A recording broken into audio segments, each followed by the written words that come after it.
Hello बहन, क्या हाल है आप सभी का। तो आज हम ये चैप्टर स्टार्ट करने जा रहे हैं फोटोसिंथेसिस इन हायर प्लांट का पार्ट 3। तो जैसा कि एनसीईआरटी हाईलाइट सीरीज स्टार्ट हो जाए, 2 लेक्चर मैंने ले लिया है, तीसरा लेक्चर लेने जा रहा। आज ये चैप्टर कंप्लीट हो जाएगा, ठीक है। तो फिर अगर आपने पहला लेक्चर और दूसरा लेक्चर नहीं देखा है तो पहले वहाँ पे जाइए, पहला दूसरा लेक्चर देखिए, फिर पार्ट 3 देखिएगा, समझ में आएगा, ठीक है।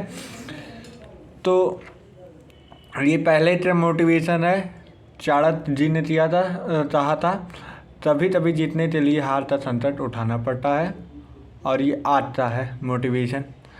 गलती नीम की नहीं कि वो कड़वा है, तो दर्जी जीभ की नहीं उसे मीठा पसंद है। इसलिए इसका कहने का मतलब जो नीट है उसमें कड़वाहट जितना भी है, लेकिन ये भी तुम्हारी लाइफ की बात है। तुम्हें मीठा पसंद है तो तुम्हें छोड़ना पड़ेगा, तुम्हें आराम पसंद है तो वो छोड़ना पड़ेगा।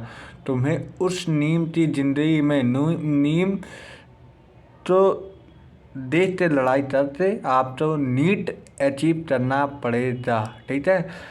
तो पहला एम क्या है आपका? नीट। और नीट को अचीव करने के लिए आप तो नीम चाहे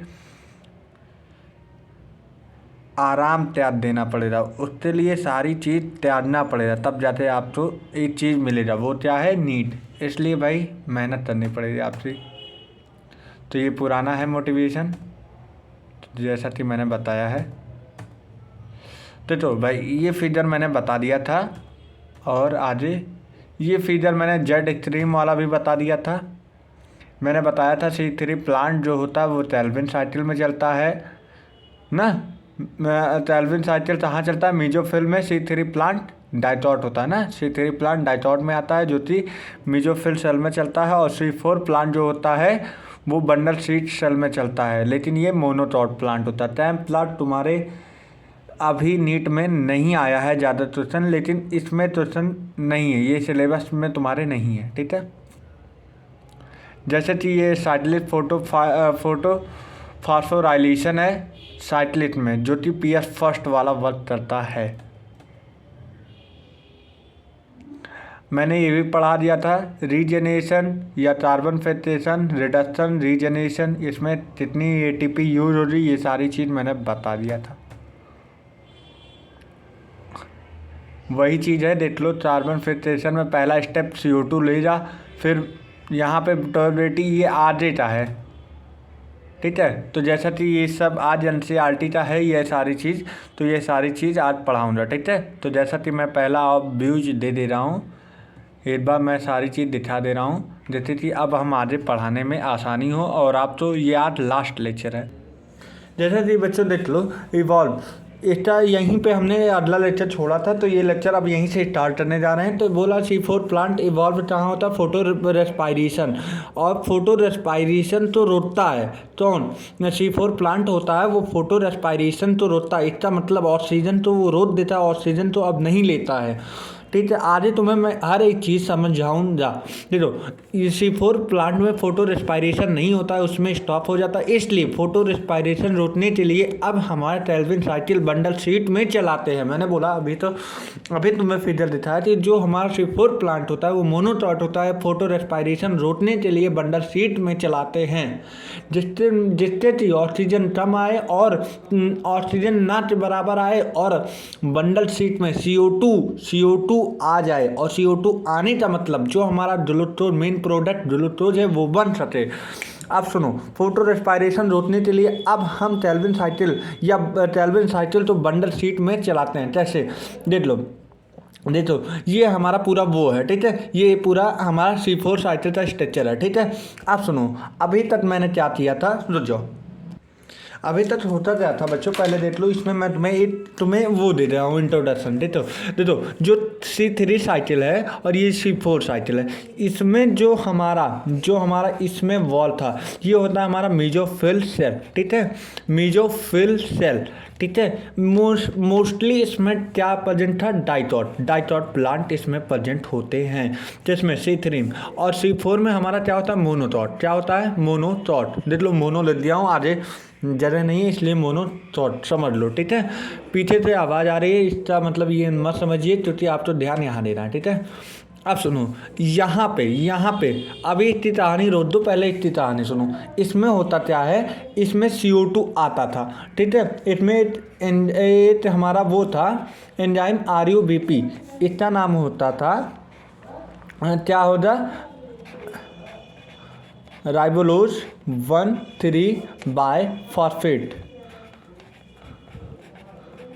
ठीक है। ये एंजाइम है। ये क्या चलता था, सुनो, ये एंजाइम था। और इसमें देखो, ये हमारा पूरा एटमॉस्फेयर है, क्या है, ये हमारा पूरा एटमॉस्फेयर है, ठीक है। एक मिनट बच्चों, हाँ जैसा कि सुनो आ गया। ये मेरा एटमॉस्फेयर था, कलर बदलने के लिए स्टेज लेने गया था, ठीक है। तो ये मेरा वो था एटमॉस्फेयर। इसमें क्या है, हमारा O2 भी है, CO2 भी है, ठीक है। O2 भी है, CO2, देखो O2 भी है, CO2 भी है। अब होता क्या है, अदर कोई चीज़ देखो, ये हमारा वॉल है, जाहिर सी बात है, तुम जानते हो ये बाहर वाला लेयर क्या होता है, वॉल होता है, ठीक है। तो ये वॉल में, अच्छा कोई चीज़, हाँ जो चीज़ हमारे बाहर है, CO2 और O2 ये अंदर आ सकती है ना। कोई चीज़ बाहर है, कोई चीज़ मान लो तभी सफाई करते हो तो बाहरी चीज़ कभी घर में आ जाता है। इसलिए RUBP में थे एटमॉस्फेयर, मतलब RUBP के बाहर जितने एटमॉस्फेयर है, इसमें CO2 भी है, ऑक्सीजन भी है, नाइट्रोजन भी है, सारी चीज़ है। लेकिन मेनली इसे जो प्लांट हो, C3 प्लांट हो, मेनली CO2 लेना है, O2 लेना है, ठीक है। यही दोनों लेना है ना, यही दो लेना है। CO2 क्यों लेना, O2 क्यों लेना, ये भी मैं बताऊँगा, ठीक है। अब सुनो, अब CO2 जब ले जा हमारा एक रोबेक्टो, ठीक है, ये हमारा एक एंजाइम है जो कि यहाँ मेन ट्रेशियल स्टेप होता है, ठीक है। सुनो क्यों होता है, सुनो, जब हमारा CO2 आएगा हमारे C3 प्लांट में, जब CO2 आएगा तो ये एंजाइम हमारा कार्बोक्सिलेज की तरफ वर्क करेगा, ठीक है, कार्बोक्सिलेज। और ऑक्सीजन आएगा तो हमारा ऑक्सीजनेज की तरह वर्क करेगा, किसकी तरह, ऑक्सीजनेज। तो सुनो मेरी बात सुनो, जब हमारा कार्बन आ जाए, CO2 आएगा तो हमारा कार्बोक्सिलेज की तरह वर्क करेगा, जब ऑक्सीजन आ जाए ऑक्सीजनेज। अब C3 प्लांट में दिक्कत क्या थी बच्चों, जब हमारा ऑक्सीजन आता था, तब हमारा ना ही फूड बनता था, ना ही हम, बल्कि हमारी जितनी एसिमिलेटरी पावर मतलब ATP और NADPH2 यूज हो जाता था, तो हमारा लॉस एसिमिलेटरी पावर होता है। एसिमिलेटरी पावर क्या होता है, ATP और NADPH2, ठीक है। ये हमारा एसिमिलेटरी पावर है, देख लो, ATP और NADPH2। ये हमारा ऑक्सीजन जब आता है, मेरा फूड भी यूज हो जाता है, फूड भी नहीं बनाता है, और हमारा जो एनर्जी है, जो हमारा लाइट रिएक्शन की तरफ से हमारा एसिमिलेटरी क्या बनता है, ATP और NADPH2, वो भी यूज चल लेता है। इसलिए ऑक्सीजनेज तो नहीं आना था, लेकिन C3 प्लांट में ऑक्सीजन भी आ जाता था। तो जब हमारा ये दोनों खाना नहीं बनता था, यहाँ पे बता रहा हूँ, ठीक है, जब फूड प्लस लॉस करता था, फूड भी नहीं बनाता था, और लॉस ऑफ वाटर चलता था, लॉस ऑफ एसिमिलेटरी पावर, ठीक है। एसिमिलेटरी पावर क्या था, ATP और NADPH2। इसका मतलब तुम समझो, ये ऑक्सीजन लेते ना ही ATP बनाता था, ना ही NADPH2, बल्कि फूड भी नहीं बनाता था। और मेरा मेन कारण क्या था, फोटोसिंथेसिस का मतलब क्या समझो, फूड बनाना। लेकिन जब ये मेरा फूड नहीं बना रहा ऑक्सीजन लेके, तो मैं ये C3 प्लांट ज़्यादा अच्छा हुआ कि C4 प्लांट ज़्यादा अच्छा हुआ।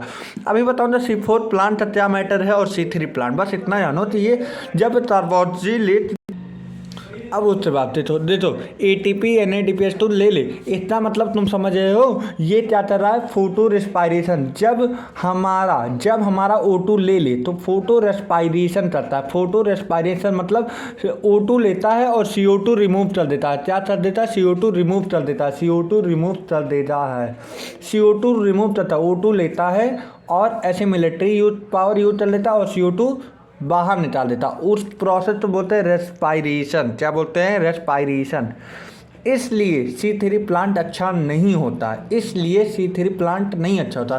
सर अभी आपने बोला ऑक्सीजनेट के बारे, लेकिन कार्बोक्जिलेट की तरह और जब वर्त करेगा तो ये हमारा फूड बनाता है, तो हमारा फूड बनाता है और एसिमिलेटरी पावर बढ़िया, मतलब उसका बेनिफिट होता है। जो चीज़ हमें चाहिए फोटोसिंथेसिस, मतलब हमें फूड बनाना है, तो इसमें कार्बोक्जिलेट जब हमारा CO2 आ जाए तो हमारा फूड बनेगा और एसिमिलेटरी पावर यूज हो जाता, तब मेरा तो फ़ायदा हुआ। लेकिन जब ये मेरा ऑक्सीजन आने के बावजूद ना हमारा फूड बना, बल्कि हमारा बोला जाता है चाय पिया 1 आने का नहीं, गिलास तोड़ा 12 आने का। वही चीज़ है, हमारा एसिमिलेटरी पावर भी चला गया और फूड भी नहीं बना।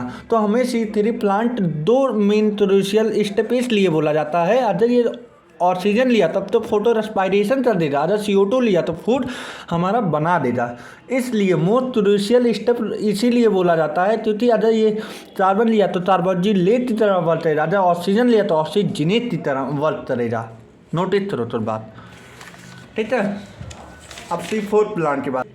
अब इसी बात पे ये गए, जैसे एक कहानी सुना, कहानी के रूप में। अब ये हुआ क्या, ये गए भैया बोले, जो इनका मेन हेड था कि साहब ये बताइए, जब हमारे प्लांट में ऑक्सीजन आ जाता है तो फोटो रेस्पायरेशन करने लगता है। तो भगवान ने बोला कि ऐसा है, मैं तुम्हें अब एक बंडल सीड सेल दे दूँगा। बड़ी बात ये है, C3 सेल में बंडल सेल प्रेजेंट था, लेकिन उसमें क्लोरोप्लास्ट नहीं प्रेजेंट था। क्या मैंने बोला? C3 प्लांट में बंडल सीट प्रेजेंट था, बट उसमें क्लोरोप्लास्ट नहीं प्रेजेंट था। इस वजह से वो कोई वर्क नहीं कर पा रहा था। लेकिन C4 प्लांट में बंडल सीट प्रेजेंट हो जाओ, क्लोरोफिल प्रेजेंट हो जाए, जिसमें उनका साइकिल, टेलमैन cycle, C3 cycle bundle sheath में चले जाए। अब सुनो, ये हमारा हो गया पहला, क्या हो गया? Mesophyll cell. C4 का बता रहा हूँ, मीजोफिल सेल हो गया, ठीक है। अब उसके बाद ये हमारा बंडल सीट सेल हो गया, BSc ले रहा हूँ, ठीक है, बंडल सीट सेल। अब होता क्या है, सुनो, तुम्हें एक चीज़, मैं एक पॉइंट बता रहा हूँ, फिर तुम पढ़ना तुरंत आ जाएगा, ठीक है। अब सुनो, होता क्या है, ये मुझे इम्परमिएबल बना दिया, इम्परमिएबल फॉर गैसेज। मतलब इसमें BSc बंडल सीट सेल में अब गैसेज नहीं जा पाएंगी। गैसेज नहीं, सर अगर गैसेज नहीं जा पाएंगी तो यहीं पे केल्विन साइकिल चलेगा। हाँ चलेगा, लेकिन सर ये बताइए, CO2 एक गैस है, लेकिन जब CO2 गैस नहीं जाएगा तो केल्विन साइकिल कैसे चलेगी? यही मन में आ रहा, माइंड में ना। ठीक है, मैं बता रहा हूँ, अभी सुनो। यहाँ से एक एंजाइम पहले बैठा दिया गया, PEP, ठीक है, जिसका नाम होता है PEP तेज, पेप्टेज, फोटोइनॉल फास्फोरेशन, ठीक है। ये एंजाइम बैठा दिया। इसमें क्या करता है, ये तेज है ना, तेज मतलब कार्बोक्जिलेट की तरह वर्क करेगा, कार्बोक्जिलेट की तरह वर्क करेगा। और यहाँ पे बैठा दिया रोबेक्टो, ठीक है, यहाँ पे बैठा दिया रोबेक्टो। अब होता क्या है, यहाँ पे अब ये पेप का मतलब कार्बोक्जिलेट की तरह वर्क करेगा, तो मतलब ये जो पेप उठाएगा, जो एटमॉस्फेयर से करेगा, वो CO2 ही ले आ जाती। तो इसमें एक ही काम है, ये एक ही तरह पे एक ही नेचर का होता है, जो कि कार्बोक्जिलेट की तरह वर्क करता है। लेकिन जो रोबेक्टो है वो मेरा ऑक्सीजनेट की तरह वर्क करेगा, कार्बोक्जिलेट की तरह वही वर्क करेगा। अब ये चेंज कर देगा, OAA और जेलो एसिटिक एसिड, ये पेप CO2 लेते और जेलो एसिटिक एसिड में चेंज कर देगा। अब और जेलो एसिटिक एसिड ये चेंज कर देगा मैलिक एसिड, जिसमें मैलिक एसिड या एस्पार्टिक, तो प्लांट में एस्पार्टिक एसिड में चेंज हो जाता है, ठीक है। अब सुनो, ये इम्परमिएबल फॉर गैस था, लेकिन परमिएबल फॉर एसिड है, परमेबल फॉर एसिड है, मतलब इसके अंदर एसिड आ सकते हैं लेकिन गैस नहीं आ सकती है। तो अब भैया यहाँ पे ये है, ये से बोलते हैं क्या, प्लाज्मोडेस्माटा। क्या बोलते हैं, प्लाज्मोडेस्माटा। ठीक है, यहाँ पे हमारा मैलिक एसिड यहाँ पे आएगा। सुनो सुनो, बड़ी बात ये है, पेप्टेज होता है OAA है, मतलब ये C4 होता है, इसमें कार्बन की संख्या 4 होती हैं, इसलिए हम बोलते हैं C4 प्लांट। इस माध्यम से हम इसे बोले हैं C4 प्लांट। ठीक है, और जेलो एसिटिक एसिड के पास हमारा 4 कार्बन होता है, इसलिए 4 कार्बन की वजह से इसलिए बोलते हैं C4 साइकिल। ठीक है, C4 साइकिल। अब ये मैलिक एसिड यहाँ पे आ जाता है, किसमें, बंडल सीड सेल में। अब बंडल सीड सेल में हीट हो जाता है, जो कि अभी ये 4 कार्बन का बना हुआ है, एक कार्बन इसमें टूट जाएगा, बाकी 3 कार्बन पायरोपिक एसिड में कन्वर्ट हो जाता है, जिसमें पायरोपिक एसिड। अब ये तीन अब ये प्लाज्मोडेस्माटा से बाहर आ जाएंगे, फिर मेसोफिल सेल में। मतलब ये देखो, जो एक कार्बन है, अब एक कार्बन ये अंदर आ जाए तो अब ये कार्बोक्सिलेट की तरह बढ़ते रहते, क्योंकि इसमें ऑक्सीजन आने का कोई चांस नहीं है।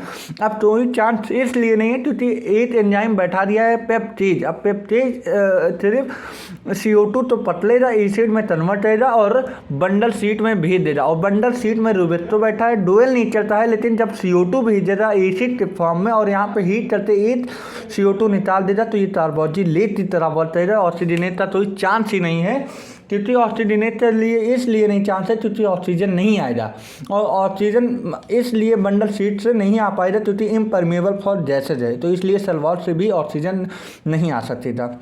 अब सुनो, अब ये चला जाता है, फिर कन्वर्ट हो जाता है पेप में, लेकिन यहाँ पे 2 ADP लगता है और कन्वर्ट हो जाता है ATP में। इसलिए लगता है, पायरोपिक एसिड जो होता है इसका फार्मूला होता है CH3COOH।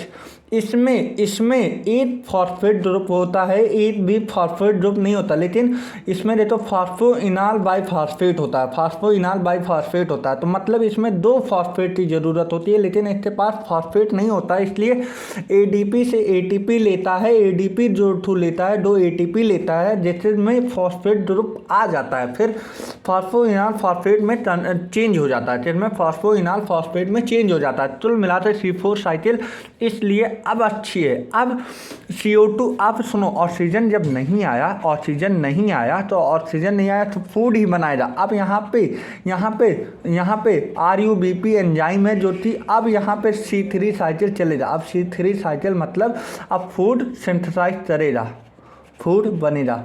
और सुनो, बड़ी बात ये है, इसमें क्या नाम होता क्या है, वाटर हाफ लेता है और फूड डबल बनाता है। लेकिन C3 में क्या था, वाटर ज़्यादा लेता, वाटर डबल लेता था, लेकिन फूड हाफ बनाता था। ठीक है, अब इसमें फोटो रेस्पिरेशन का कोई चांस नहीं है, कोई चांस, क्योंकि ऑक्सीजन नहीं आ रहा, तो फोटो रेस्पिरेशन का कोई चांस है ही नहीं है ना। तो देख लो, मैंने पूरा कॉन्सेप्ट अच्छे से समझा दिया है, मन हो आप इससे शॉर्ट ले लें, फिर अब मैं ये टॉपिक पढ़ाने जा रहा हूँ, अब आपको समझ में आएगा 1 2 3। ठीक है, आज सुनो, evolve so then photorespiration में भी स्टॉप। फोटो रेस्पिरेशन के लिए, रोकने के लिए हमने बंडल सीट सेल लगाए थे। ठीक है, अब यहाँ पे CO2 आया, C4 एसिड अभी आगे मैं बताऊंगा। ठीक है, अब ये कन्वर्ट हो जाए CO2 एक निकल जाए और C3 एसिड का नाम पायरोपिक एसिड, अब कैल्विन साइकिल चल जाए और ग्लूकोज बन जाए। यही मैंने बताया था ना। अब देखो, सुनो, ये होता है मेसोफिल सेल। क्या होता है, मेसोफिल सेल, और ये होता है बंडल सीट। ये क्या था, इम्परमिएबल। ये क्या था, ये जो सेल वॉल था, इम्परमिएबल फॉर गैसेज। क्या था, इम्परमिएबल फॉर गैसेज था, इम्परमिएबल, IM लिख दे रहा हूँ। ठीक है, इम्परमिएबल फॉर गैसेज था। ठीक है, अब सुनो, यहाँ पे CO2 आया, देखो CO2 आया। अब यहाँ पे मैंने क्या बोला था, यहाँ पे प्राइमरी एंजाइम जैसे बैठा दिया पेप्टेज। अब पेप्टेज क्या करता है, ऑक्जेलो एसिटिक एसिड में कन्वर्ट करता है पेप्टेज। यहाँ पे अब ये कार्बोक्सिलेज की तरह वर्क रहता है, क्योंकि इसमें पेप्टेज में कार्बोक्सिलेज एंजाइम होता है, इसलिए कार्बन तो ही CO2 तो ही पतलेगा। अब CO2 पतलेगा तो अब यहाँ पे पेप्टेज कन्वर्ट कर दिया ऑक्जेलो एसिटिक एसिड जो कि 4 कार्बन का होता है, इसलिए C4 साइकिल बोलते हैं। ठीक है। अब ये कन्वर्ट कर देता है मैलिक एसिड या तो एस्पार्टेट। तो प्लांट में मोस्टली मैलिक एसिड होता है, तो प्लांट में एस्पार्टेट एसिड होता है। अब ये मैलिक एसिड इसमें आता है, इसमें हीट होने की वजह से CO2 निकल जाता है और 3 कार्बन पायरुवेट एसिड में कन्वर्ट हो जाता है, जो कि ये पायरुवेट एसिड अब मेसोफिल में आ जाता है। अब मेसोफिल PEP में चेंज होने के लिए 2 ATP लेता है। 2 ATP अपना लॉस करता है, क्योंकि 2 ATP इसलिए लेता है क्योंकि फॉस्फो ग्रुप नहीं होता है इसके पास, इसमें फॉस्फो ग्रुप नहीं होता, इसलिए फॉस्फो ग्रुप यहाँ पे है। अब इसके लिए 2 ATP लेता है, फॉस्फेट ग्रुप आ जाता है। तो हमें पूरा एकदम समझा दिया हूँ, ठीक है। अब नोट पॉइंट क्या है, पेप्टेज फॉस्फोइनॉल पायरुवेट इसका नाम होता है, ठीक है। फॉस्फो कार्बोक्सिलेज यहाँ पे पेप्टेज का नाम होता है, पेप कार्बोक्सिलेज की तरह। OAA 4C4 था ना, OAA दे तो C4 4 कार्बन का था। First stable product of C4 cycle ये था OAA ऑक्जेलो acetic acid is the first stable product of C4 cycle. वहीं पे अगर C3 साइकिल की बात किया जाए तो हमारा स्टेबल प्रोडक्ट क्या था, वहाँ पे क्या था, वहाँ पे बताओ। देखो C3 साइकिल की बात किया जाए, देख लो 2PGA होता है first stable product of C3 cycle में 2 मॉलिक्यूल्स ऑफ PGA बना था। देखो C4 प्लांट मेनली कहाँ होता है, मोनोटॉट। C4 प्लांट मेनली कहाँ होता है, मोनोटॉट पे। मैंने पहले ही बोला था C4 प्लांट कहाँ होता है, मोनोटॉट का एग्जाम्पल हो जाए मेज सोल्जम, सबसे इम्पोर्टेंट बेटा एग्जाम्पल है सोल्जम और जरासेस एग्जाम्पल याद कर लो बेटा। मेज होता है, सोल्जम होता है, जरासेस होता है। इसमें रिक्वायर्ड होता है हाई इंटेंसिटी लाइट। अगर हाई की ज़रूरत हुआ तो हाई टेम्परेचर की भी ज़रूरत, क्योंकि इंटेंसिटी जब ज़्यादा होता है तो टेम्परेचर ज़्यादा होता है। कितना होता है, 30 से 40 डिग्री सेल्सियस होता है। और C3 साइकिल वहाँ पे था, टेम्परेट पे था, लेकिन C4 साइकिल कहाँ होता है, ट्रॉपिकल पे होता है, ठीक है। इसमें मैंने बोला था loss half amount of water, मैंने बोला loss half amount of water and prepare double sugar मतलब ग्लूकोज मतलब फूड, और as compare to C3 plant due to a lack of photorespiration. Lack मतलब बंद हो जाना, नहीं होना, फोटो रेस्पायरेशन अब इसमें नहीं होता, और इसमें डबल फूड बनाता है और वाटर हाफ यूज करता है। Calvin cycle take place in a bundle sheath cell, और कैल्विन साइकिल C3 साइकिल इसमें C4 साइकिल में कैल्विन साइकिल मतलब C3 cycle bundle sheath cell में होता है, और वहाँ पे ग्लूकोज का फॉर्मेशन होता है, ठीक है। तो हम बोल सकते हैं 2 CO2 मतलब प्राइमरी एक्सेप्टर हमारा जो मेसोफिल में था वो पेप था, और सेकेंडरी जो था RUBP था। पेप तेज होता है, रुबेक्सो होता है। अब यहाँ पे कार्बोक्सिलेज की तरह बरतेगा, क्योंकि यहाँ पे CO2 ही आ रहा है। पहला पेप होता है पेप्टेज इन मेसोफिल, और ये बंडल सीड सेल में होता है। अगर तुम्हें हिंट दे रहे हैं ब्रू ट्रॉफी तुम पीते हो, तो ब्रू ट्रॉफी मतलब BSC बंडल सीड सेल, और वहाँ पे RUBP रुबेक्सो ग्लूकोज का फॉर्मेशन होता है। रुबेक्सो ही करता है ग्लूकोज का फॉर्मेशन और कैल्विन साइकिल में, ठीक है। C मतलब कैल्विन साइकिल, ठीक है। और 1 CO2 फिल्ट्रेशन, CO2 फिल्ट्रेशन करने में 5 ATP लगता है। क्यों 5 ATP क्यों लगता है, क्यों, ये भी मैं बता रहा हूँ। 5 ATP 2 NADPH2, लेकिन एक साइकिल जब चलेगा तो वो ग्लूकोज